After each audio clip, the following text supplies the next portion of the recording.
ठरलं तर मग मालिकेच्या येणाऱ्या भागामध्ये अखेर आपण ज्या क्षणांची वाट बघत होतो तो क्षण आपल्यासमोर येऊन एका सत्याने दोन गोष्टीचा भयानक धमाका उडताना आपण बघणार आहोत.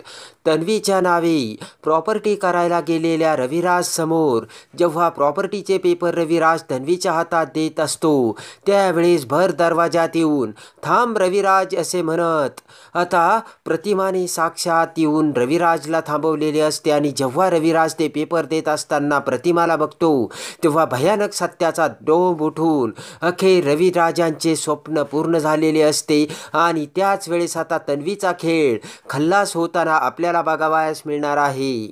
नीतीने प्रतिमाला भर दरवाजात आणून प्रॉपर्टी तन्वीच्या घशात जात असताना आता रविराजला थांबवलेले असते आणि नीतीने पुन्हा एकदा सत्याचा विजय करून दिलेला असतो.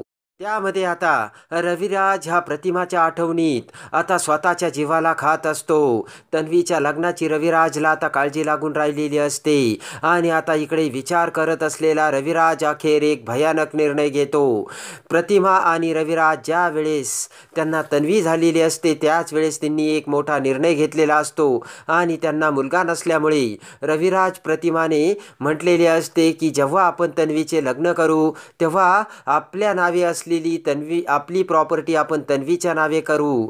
असा निर्णय आता 20 वर्षापूर्वी रविराज आणि प्रतिमाने घेतलेला असतो. पण त्यानंतर झालेल्या अपघातात प्रतिमा ही रविराजला सोडून गेलेली असते आणि आता त्या निर्णयाची अंमलबजावणी होण्याची वेळ आलेली असते. आणि आज रविराजसोबत प्रतिमा नसल्या कारणाने रविराजने आता एकट्याने निर्णय घेतलेला असतो आणि त्या निर्णयानुसार आपले पुण्यातील असलेले घर, मुंबईतील ऑफिसे आणि लोणावळ्यातील फ्लॅट ही आपल्या नावे असलेली प्रॉपर्टी आता आपण तन्वीच्या नावावर करावयास पाहिजे असा विचार करून आता रविराजने सर्व पेपर्स तयार केलेले असतात आणि ते सर्व पेपर्स तयार करून आता रविराज हा प्रतिमाच्या फोटोसमोर येतो आणि म्हणतो की प्रतिमा मला आता तुला एकटीला सोडून हा निर्णय घ्यावा लागत आहे. तू आता माझ्यासोबत नाही आहे पण आता तन्वीचे लग्न ठरलेले आहे. तरी आता आपण 20 वर्षापूर्वी घेतलेल्या निर्णयामुळे मी एकटा आता हा निर्णय घेत आहे आणि ही सर्व प्रॉपर्टी मी आता तन्वीच्या नावावर करत आहे असे आता प्रतिमाच्या फोटोसमोर येऊन रविराजने म्हटलेले असते. आणि त्यानंतर लगेच रविराज हा सुमनला बोलावतो. तर आता रविराज हा त्या सर्व पेपर्सचा आणि सर्व गोष्टींचा विचार करत असतो. तर आता सुमन ही रविराजांना कॉफी घेऊन येते पण रविराज विचारात मग्न असल्यामुळे सुमन म्हणते की रविराज भाऊजी काय झाले, मगापासून तुम्ही कोणत्या विचारात आता दडलेले आहात आणि तुम्ही कॉफीही घेतलेली नाही. तेव्हा रविराज म्हणतात की सुमन मी तुला नागराजला बोलावायला सांगितले होते, आलाय का तो? तेव्हा नागराजसुद्धा तिथे येतो. तर रविराज म्हणतो की नागराज मी तुला तन्वीला बोलावायला सांगितले होते ना. तर नागराज म्हणतो की तन्वी येईलच पण दादा असं काय तू एवढ्या अर्जंटली बोलावलंय? तेव्हा रविराज म्हणतो की सांगतो. रविराज म्हणतो की नागराज 20 वर्षापूर्वी प्रतिमाने आणि मी दोघांनी मिळून एक निर्णय घेतला होता की तन्वीच्या लग्नापूर्वी आमच्या नावे असलेली प्रॉपर्टी आम्ही तन्वीच्या नावे करू म्हणून.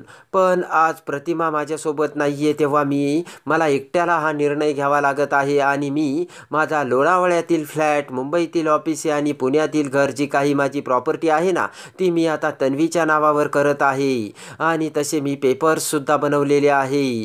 ते रविराजचे शब्द ऐकून आता नागराजला मोठा आनंदाचा सुखद धक्का बसलेला असतो आणि त्या क्षणी नागराज विचार करतो की 20 वर्षापासून ज्या फळाची मी प्रतीक्षा करत होतो त्या तपश्चर्येला आता फळे येऊन एक एक फळे मला आता चाखावयास मिळणार आहे आणि आता दादाची प्रॉपर्टी ही माझ्या घशात येणार आहे. तेवढ्यात तन्वी तिथे येत म्हणते की काय बाबा मला तुम्ही एवढ्या घाईघाईने का बोलावले? तेव्हा रविराज म्हणतो की बाळा ये तन्वी.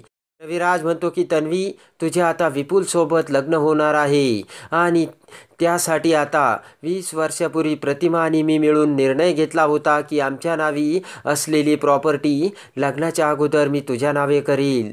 आणि आता तुझे विपुलसोबत लग्न ठरले आहे तेव्हा मी माझी जी काही प्रॉपर्टी आहे त्याचे मी पेपर्स बनवले आणि ती तुझ्या नावावर करणार आहे. आणि हे घे ते पेपर्स असे म्हणत आता रविराज ते पेपर्स तन्वीला देऊ लागतो. तर आता नाटक करत तन्वी म्हणते की बाबा कशाला माझ्या नावावर प्रॉपर्टी, तुम्ही माझ्यासोबत आहात ना तेव्हा मला दुसरं काही नाही पाहिजे.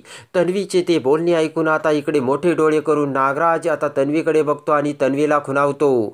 तर तन्वी म्हणते की बाबा माझा दुसरा कशातच जीव नाही, माझा फक्त तुमच्या जीवान आहे आणि मला दुसरं काहीच नाही पाहिजे. तर रविराजला आनंदाचा धक्का बसतो. रविराज म्हणतो की बाळा तन्वी आता आमचे जे काही आहे ना ते माझ्यानंतर तुझेच होणार आहे, तेव्हा तू सुखात असेल ना तर मला आता कशाची काळजी नाही. तर आता लगेच असे म्हणत रविराज त्याच्या हातातील ते पेपर्स तन्वीच्या हातात देऊ लागतो. तर तन्वी म्हणते की बाबा तुमची जर इच्छा असेल तर मी घेते हे पेपर असे म्हणत आता तन्वी ते पेपर्स आपल्या हातात घेऊ लागते. पण त्याच वेळेस आता नीतीने मोठा चमत्कार घडवून आणलेला असतो आणि इकडे आता कुसुमच्या घरातून गायब झालेली प्रतिमा आता रस्त्याने येऊन भरकटलेली असते आणि अखेर नीतीने प्रतिमाला किल्लेदारांच्या दरवाजासमोर आणलेले असते. तेव्हा आता प्रतिमाला खूप तहान लागलेली असते. प्रतिमा आता ही किल्लेदारांच्या घराच्या जवळच आलेली असते.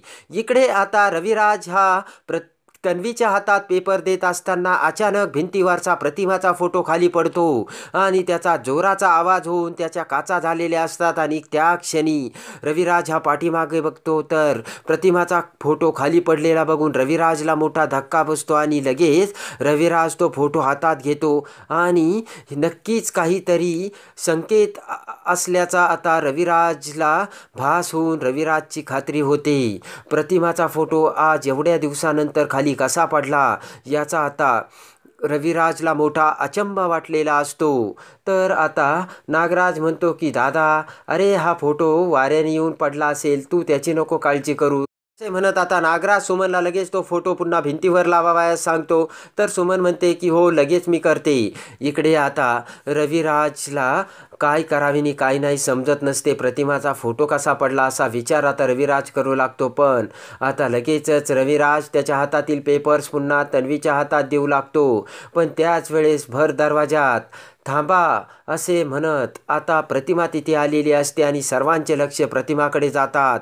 प्रतिमाला बघताच आता रविराजला दुसरा मोठा धक्का बसलेला असतो. तर सुमनने प्रतिमाला बघताच आता सुमनच्या आनंदाला पारावार उरलेला नसतो. तर इकडे नागराजला तिसरा मोठा धक्का बसलेला असतो आणि आता दरवाजात आलेली प्रतिमा लगेच सुमनकडे बघत म्हणते की थोडे पाणी मिळेल का.